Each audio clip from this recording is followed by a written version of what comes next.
قومی مالیاتی کمیشن کے تحت صوبوں کو مالی وسائل کی جو ڈویژن اور تقسیم ہے، اس سے مجوزہ تبدیلیاں ایک انتہائی بڑے مسئلے کو جنم دے سکتی ہیں۔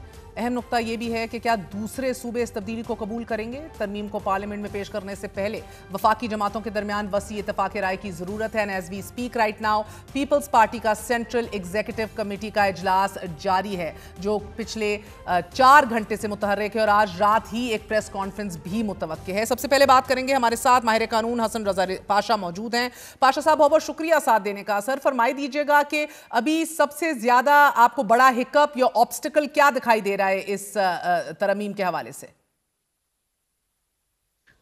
بسم اللہ الرحمن الرحیم۔ اس ترمیم کے حوالے سے جو آبسٹیکل نظر آ رہا ہے وہ 18ویں ترمیم کے کچھ جو امینڈمنٹس تھی ان کو رول بیک کرنے کے حوالے سے ہے، جس پہ پیپلز پارٹی جو ہے وہ کریڈٹ لیتی رہی ہے، اور ابھی بھی کچھ زعماء پیپلز پارٹی کے انہوں نے مختلف انٹرویوز میں یہ بات کی ہے کہ ہم صوبائی خود مختاری پہ کوئی جو ہے وہ حرف نہیں آنے دیں گے اور اس کا دفاع کریں گے۔ لیکن ایک چیز بڑی امپورٹنٹ ہے، آپ دیکھیں اگر کہ جب سے ویسے تو 26ویں ترمیم کے منظور ہوتے ہی 27ویں ترمیم کی بات شروع ہو گئی تھی، اور مسلسل یہ چیز ہوتی رہی کہ 27ویں ترمیم جو ہے وہ پائپ لائن میں ہے، وہ ہو رہی ہے۔ لیکن پچھلے 2-3 ہفتے سے اگر پولیٹیکل زعماء کی سرگرمیوں کو آپ مد نظر رکھیں تو آپ کو یاد ہوگا کہ پچھلے ہفتے ہی بلاول بھٹو زرداری صاحب مولانا فضل الرحمان صاحب کے گھر تشریف لے گئے، اور وہ وہاں سے انہوں نے ملاقات بھی کی۔ بعد میں جو اعلامیہ جاری ہوا وہ تھا کہ وہ ویسے سلام کرنے کے لیے آئے اور دس اینڈ دیٹ۔ لیکن میں سمجھتا ہوں کہ چونکہ یہ پرچہ، جس طرح مولانا فضل الرحمان صاحب نے فرمایا کہ پرچہ آؤٹ کیا ہے بلاول بھٹو زرداری صاحب نے، تو ہو سکتا ہے کہ جب یہ پبلک ہوا ٹویٹ کی صورت میں تو اس سے پہلے مولانا صاحب تک بھی پہنچ گیا ہو یہ پرچہ اور یہ گفت و شنید ہو گئی ہو۔ چونکہ ابھی بات یہ چل رہی ہے کہ پیپلز پارٹی سے بھی مشاورت اس سے پہلے بھی ہوئی ہے۔ بہرحال جہاں تک تو نمبر گیم کا تعلق ہے تو تفصیلی مشاورت ہوئی ہے سر، اور ابھی ان کی سینٹرل ایگزیکٹو کمیٹی کا اجلاس بھی جاری ہے، اس حوالے سے بھی ہم اپڈیٹ لیں گے اپنے رپورٹر سے بھی۔ مگر مجھے بتائیے گا سر، یہ چیئرمین ایگزیکٹو کمیٹی بلوچستان بار کاؤنسل نے اس ترمیم کو عدلیہ کو ختم کرنے کے مترادف قرار دیا ہے، آپ اس طرح کا کوئی پش بیک ایکسپیکٹ کر رہے ہیں؟ میرا خیال ہے کہ باقی تو کوئی نہیں ہے۔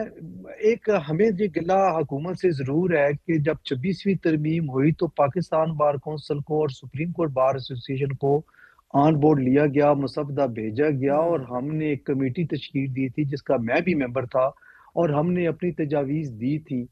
اگرچہ وہ تمام تجاویز پہ عمل درآمد نہیں ہوا، لیکن کچھ تجاویز ہماری ان کو انہوں نے وہ کیری کیا۔ اب اس دفعہ تو یہ انہوں نے نہیں بھیجا ہمیں، اب اسی لیے اسپیکولیشن ہی ہو سکتی ہے، اندازے لگائے جا سکتے ہیں کہ کیا کیا ہو سکتی ہے اور کیا کیا نہیں ہو سکتی۔ لیکن بہرحال جو بلوچستان بار کونسل کا اپنا ایک پوائنٹ آف ویو ہے، باقی دیکھیں نا صوبے میں 4 اور بھی بار کونسلز ہیں، اسلام آباد بار کونسل ہے، پنجاب ہے، کے پی کے بار کونسل ہے، سندھ بار کونسل ہے، اور پھر ان سے بڑھ کے پاکستان بار کونسل ہے۔